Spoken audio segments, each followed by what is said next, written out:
Brilliance Audio presents Claiming Sarah by Susan Stoker. Performed by Aaron Bennett. I seriously don't have time for this shit. Sarah winced, but kept her eyes on her purse sitting in her lap. She was exhausted after a grueling 12-hour shift, but hadn't even considered calling off the meeting. She needed this. She'd come into the rock-hard gym right on time and told the receptionist who she was and that she had an appointment with Cole Johnson.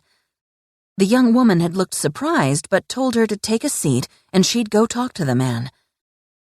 Sarah had sat on a surprisingly comfortable chair in the lobby of the gym as the receptionist walked past her, partway down a hallway to the left of the lobby, and entered an office. She'd closed the door, but it didn't latch, making it easy for Sarah to hear the conversation between the woman and Cole.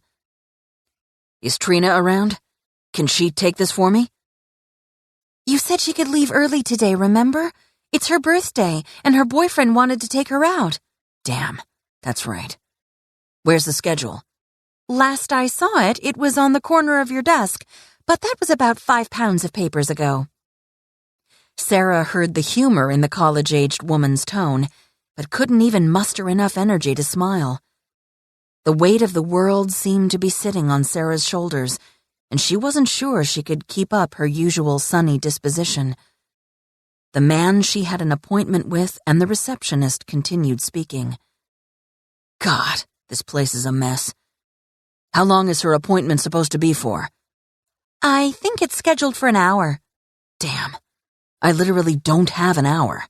I have an interview in 30 minutes. The receptionist must have given him a reproachful look because Cole said defensively, Hey, I thought I was free. And besides, he couldn't come in until now because of his other part-time job. What do you want me to tell her? Tell her I had an emergency come up and see if she can reschedule. Sarah had heard enough. The last thing she wanted was to be a burden to anyone. But she also wasn't going to sit around any longer and listen to this guy make up excuses and lies for why he didn't want to keep their appointment. In order to prevent the poor receptionist from having to lie to her, Sarah quietly stood and headed for the front door of the gym. It was probably for the best anyway. It was getting dark outside, and she hated to be out and about after the sun went down. She didn't feel safe. Not that she felt particularly safe any time of day anymore.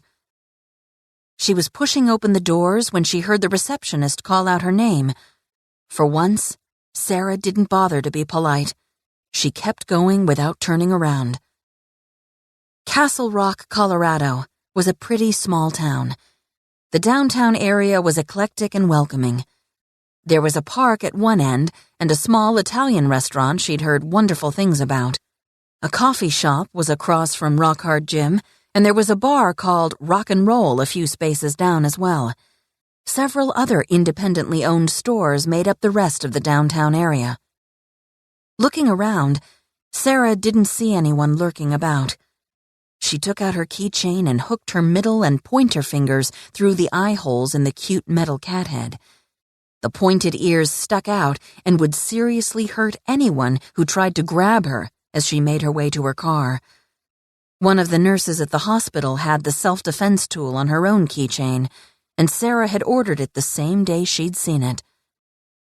Hating that she felt so vulnerable and unsure, she never used to feel this way all the time, Sarah picked up her pace as she hurried toward the parking lot at the end of the block. Even though it wasn't quite dark yet, the overhead lights illuminated the sidewalk. Every step felt as if she were walking through molasses.